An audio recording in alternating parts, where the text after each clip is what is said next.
Hello student, Dolly Sharma from Dolly coaching method एक नई series शुरू कर रही हूँ। 10th में ट्रिग्नोमेट्री वाला जो चैप्टर है उसे आप रिवाइज कीजिएगा। जो प्रॉब्लम है उनको पूछिएगा फिर से कमेंट में। और इसकी जो इलेक्ट्रिसिटी वाला है, जो फिजिक्स का, उसके बाकी वीडियोस मेरे FB अकाउंट पर अवेलेबल है। यहाँ देखिए, इसमें मैं heating elements of electrical appliances बता रही हूँ और इसके कुछ एप्लीकेशंस भी। जैसे अगर आपको कोई पूछे कि heating elements of electrical appliances में क्या क्या क्वालिटी होती है, तो सबसे पहले ध्यान रखना है कि वो मेड अप ऑफ एलॉय होते हैं rather than a pure metal. उसका रीजन भी बताऊंगी। तो उसका रीजन ये है कि एलॉयज की जो रेजिस्टिविटी होती है वो हायर होती है प्योर मेटल के कंपैरिजन में। और एक दूसरा पॉइंट और है कि alloy does not undergo oxidation even when high temperature, मतलब अगर वो रेड हॉट हो जाती हैं तो भी नहीं। तो उसमें से एक एलॉय जो हम यूज कर रहे हैं उसको नाइक्रोम बोलते हैं।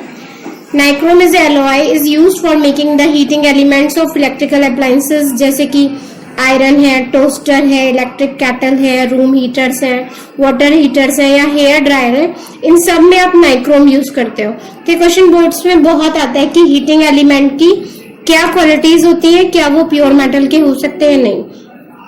इसी पे देखिए एक आपको एप्लीकेशन बता रही हूँ। तो देखिए यहाँ पे हमने क्वेश्चन लिख रखा है, electrical resistivity of three materials P Q R are given below. P की दे रखी है 2.3 और 10 की power 3 ohm metre, Q is 2.63 और 10 की पावर -8 एंड आर की वैल्यू दे रखी है 1.0 10 की पावर 15। तो देखिए डिफरेंस जो देखिए वो आप इनकी पार्स के अकॉर्डिंग देखिए। ये पार है 10 की पावर 3, 10 की पावर -8 और 10 की पावर 15। आपसे पूछा हुआ है which material will be used for electric wires. Second में पूछा है handle for soldering iron and third में बोला हुआ है सोलर सेल। तो देखिए जब आप इलेक्ट्रिकल वायर्स बनाओगे तो आपको ध्यान रखना है, इसके लिए हम जो मटेरियल यूज करेंगे क्यू, और उसका रीजन होगा very low resistivity, very low resistivity, ये इसका रीजन है। इसके बाद देखिए हैंडल फॉर शोल्डरिंग आयरन्स अगर आप यूज करोगे तो इसमें हम आर यूज करेंगे और ऑप्शन वही है वेरी हाई रेजिस्टिविटी। और सोलर सेल ऑब्वियसली इसमें आपके पास पी बच रहा है, पी, और इसका जो रीजन आप लिखोगे तो उसमें रहेगा सेमीकंडक्टर्स। मैंने आपको एक क्लासिफिकेशन बताया था, तो उस क्लासिफिकेशन में मैंने बताया था कंडक्टर्स और सेमीकंडक्टर्स एंड इंसुलेटर्स। तो यहाँ पे देखिए कैटेगरी बताई थी। कंडक्टर्स में मोस्टली 10 की पावर -8, 10 की पावर -5 के संग वैल्यूज रहती हैं। सेमीकंडक्टर में 10 की पावर 3 या फिर ये 0.001 या फिर 10 की पावर 2 में रहते हैं। और इंसुलेटर्स में मैंने बताया था कि 10 की पावर 15 या 10 की पावर 12 इस टाइप की वैल्यूज होती हैं। और ये किसके बारे में बात कर रहे हैं, ये है रेजिस्टिविटी। तो देखिए हमने यहाँ जो क्राइटेरिया यूज किया है, रेजिस्टेंस के लिए ऑब्वियसली कंडक्टर होना चाहिए, और इंसुलेटिंग अगर आप हैंडल बना रहे हो तो वो इंसुलेटर होना चाहिए, और अगर आप सोलर सेल बना रहे हो तो वो सेमीकंडक्टर होना चाहिए। तो उस प्रॉपर्टी के अकॉर्डिंग आपने ये सारी चीजें देखी। ये क्वेश्चन जो है कॉम्पिटिटिव एग्जाम्स में भी आते हैं, 10th के लिए तो इम्पोर्टेंट है ये। नेक्स्ट क्वेश्चन देखिए, आपको दिया है the electrical resistivity of 4 material A B C and D are given below. A दे रखा 110 × 10 की पावर -8, बी है 1.0 10 की power 10 ohm metre and C is 10.0 × 10 की power -8 ohm metre and D is 2.3 और 10 की पावर 3 ओम मीटर। तो सबसे पहले मैं आपको फिर से क्लासिफाई करूंगी कि आपको यूनिट्स के अकॉर्डिंग ही पता चला है कि ये चीज क्या है, रेजिस्टिविटी। तो यहाँ पे एक और चीज ध्यान रख लीजिए, SI unit of resistivity is ohm metre. और इसके लिए जो सिंबल यूज करते हैं वो रो लिखते हैं, और आप ध्यान रखिएगा रो L/A से फाइंड आउट करते हैं। और यहाँ पे ध्यान रखते हैं rho is depends on, means resistivity depends on number 1 material of the conductor. ये इस पॉइंट के अलावा है, और दूसरा जो पॉइंट है जिस पर डिपेंड करता है दैट इज टेम्परेचर और मटेरियल ऑफ द कंडक्टर पर डिपेंड करता है। और इट इज इंडिपेंडेंट ऑफ आपको ध्यान रखना है, independent of length area and resistance. इन पर डिपेंड नहीं करता, लेंथ एरिया एंड रेजिस्टेंस।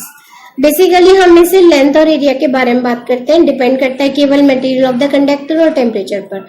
अब यहाँ देखिए इसमें क्लासिफिकेशन करना है good conductor, register, insulator and semiconductor. तो रीजन तो मैं आपको पीछे बता ही चुकी हूँ। गुड कंडक्टर के लिए रेजिस्टिविटी वेरी लो होना चाहिए, रजिस्टर के लिए उसके कंपेरिजन में थोड़ा सा हाई, इंसुलेटर में बहुत हाई और सेमीकंडक्टर में 10⁻³ तो देखिए सेमीकंडक्टर के लिए सबसे पहले बता रही हूँ 10⁻³ ये रहा, यानी आपके पास इस वाले के लिए ऑप्शन हो जाएगा आपका डी। और अगर हम इंसुलेटर की बात करें तो देखिए सबसे बड़ी किसकी दिख रही है, बी की, ये हो जाएगा बी। अब आपके पास है गुड कंडक्टर, तो देखिए एक है 110 और एक है 10, तो इन दोनों में जो सबसे कम वैल्यू है वो कितनी है आपकी 10। तो यहाँ पे जो आपका गुड कंडक्टर है उसके लिए हो जाएगा बी और जो रजिस्टर है उसके लिए हो जाएगा आपका ए। ये चीज क्लियर। इसके बाद एक और देखिए, इस क्वेश्चन में दिया है the electrical resistivity of 5 substance A B C D E are given below. एक की वैल्यू दे रखी है 5.20 10⁻⁸, ये 110 10⁻⁸। तो देखिए सारी की सारी 10⁻⁸ में है।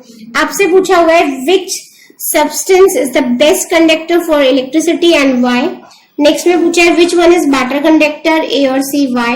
Which substance would you advise to be used for making elements of electric irons and why. Means हमें जो भी क्वेश्चन दे रखे हैं उसके संग एक एक्सप्लेनेशन आस्क है। तो देखिए सबसे पहले मैं आपको बता रही हूँ विच substance is best conductor for electricity. तो ए वाले पार्ट के लिए आंसर लिख रही हूँ ई, और रीजन है लीस्ट इलेक्ट्रिकल रेजिस्टिविटी। अगर आप गुड कंडक्टर की बात करते हो तो आपको ये क्वालिटी पता होना चाहिए। जब हम बी के बारे में बात कर रहे हैं तो बी में ध्यान रखिए सी, और आंसर है lesser electrical conductivity, lesser electrical resistivity.